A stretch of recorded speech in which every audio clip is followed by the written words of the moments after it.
এবং সেগুলোতে গিয়েছি, কিছুটা প্রমাণ আমরা পেয়েছি।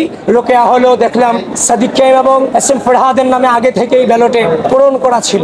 ঠিক একই অভিযোগ অমর 21 হলে ঘটেছে। নির্বাচনে কারচুপি হচ্ছে স্পষ্টতভাবে এই অভিযোগ প্রশাসন পেয়েছে। সকাল থেকে আপনারা বারবার আমাকে প্রশ্ন করেছিলেন যে ভাই নির্বাচনী পরিবেশ নিয়ে কোনো অভিযোগ আছে কিনা। আমি খুব হেসে খেলেই বলেছিলাম যে আর কোনো অভিযোগে যেতে চাই না, আর কোনো নেগেটিভিটি চিন্তা করতে চাই না। আমরা গণতন্ত্রকে উদযাপন করতে চাই। এই ঢাকা বিশ্ববিদ্যালয় থেকে গণতন্ত্রকে রোল মডেল হিসেবে বাংলাদেশে আমরা প্রতিষ্ঠিত করতে চাই। কিন্তু দুপুর গড়ানোর পাশাপাশি আমরা অভিযোগ পেয়ে আমি কেন্দ্রগুলোতে গিয়েছি। রোকেয়া হলো দেখলাম সাদিক কায়েম এবং এসএম ফরহাদের নামে আগে থেকেই ব্যালটে পূরণ করা ছিল। ঠিক একই অভিযোগ অমর 21 হলে ঘটেছে। আমি নিজে গিয়েছি, তারা সেটা স্বীকার করেছে, কিন্তু কিভাবে ঘটেছে সেটা তারা জানে না। এবং ইতিমধ্যেই দেখেছেন বিভিন্ন শিক্ষার্থীরা এগুলোর প্রতিবাদ জানিয়েছে এবং অনেক শিক্ষার্থীরা এগুলো পোস্ট দিচ্ছে। নির্বাচনে কারচুপি হচ্ছে স্পষ্টতভাবে এই অভিযোগ প্রশাসন পেয়েছে। একটু আগেও দেখলাম নয়াদিগন্ত নিউজ করেছে মেইনস্ট্রিম মিডিয়া। তো সবকিছু মিলিয়ে গণঅভ্যুত্থান পরবর্তী বাংলাদেশের ইতিহাসে যে গণতন্ত্রের পথ সূচনা হতে যাচ্ছিল সেটা শুরুতেই হোঁচট খেয়েছে এবং ব্যাহত হয়েছে। আপনারা জেনে থাকবেন আজ সকাল থেকেই নানান ধরনের অপপ্রচারের শিকার আমরা হয়েছি। আপনাদের বিভিন্ন মেইনস্ট্রিম মিডিয়াও নিউজ করেছিল যে আমি আচরণবিধি লঙ্ঘন করেছি, কিন্তু আমি তাদের প্রতি আন্তরিকতার সাথে ধন্যবাদ জানাই। তারা পরবর্তীতে সেটাকে সংশোধন করেছে। গঠনতন্ত্রের আলোকে প্রার্থীরা প্রবেশ করতে পারবে এবং পুলিং এজেন্টও প্রবেশ করতে পারবে, সেটা যখন তারা পড়েছে তখন তারা সংশোধনী দিয়েছে।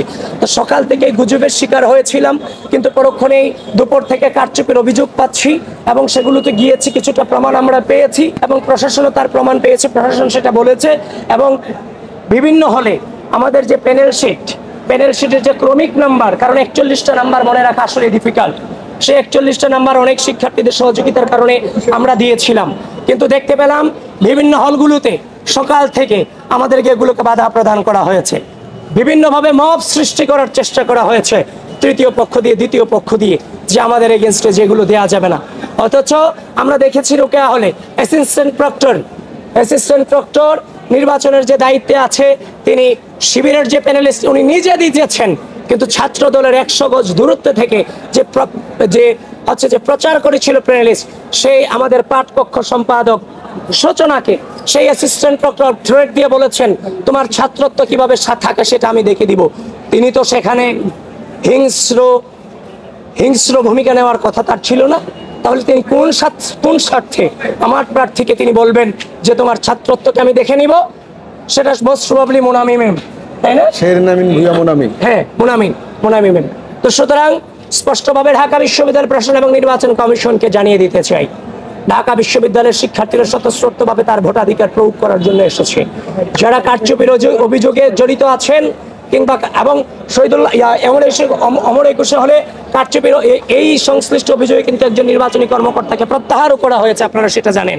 তো সবকিছু মিলে নির্বাচনের যে গণতান্ত্রিক পরিবেশ সেটা শুরুতেই হোঁচট খেয়েছে। এখনো পর্যন্ত এই চ্যালেঞ্জিং মুহূর্তে দাঁড়িয়ে ঢাকা বিশ্ববিদ্যালয়ের শিক্ষার্থীদের প্রতি আহ্বান জানাতে চাই, এখনো পর্যন্ত প্রায় 1 ঘন্টা 20 মিনিট অথবা প্রায় 1.5 ঘন্টার মতো সময় আছে। যে যেখানে আছেন আপনারা আপনাদের ভোটাধিকার প্রয়োগ করতে আসুন। এটা বাংলাদেশের অনেক বড় হিস্ট্রি হতে যাচ্ছে। ঢাকা বিশ্ববিদ্যালয় যারা বাংলাদেশের স্বাধীনতাকে বিশ্বাস করে না, যারা বাংলাদেশের স্বাধীনতায় বিশ্বাস করে না, যারা ঢাকা বিশ্ববিদ্যালয়ের শিক্ষার্থীদের মানবাধিকারে বিশ্বাস করে না, যারা ঢাকা বিশ্ববিদ্যালয়ের শিক্ষার্থীদের বাক স্বাধীনতায় বিশ্বাস করে না, ঢাকা বিশ্ববিদ্যালয়ের শিক্ষার্থীরা কারচুপির মধ্য দিয়ে তাদের ঢাকা বিশ্ববিদ্যালয়ের উত্থানকে কখনোই মেনে নেবে না। ধন্যবাদ সবাইকে।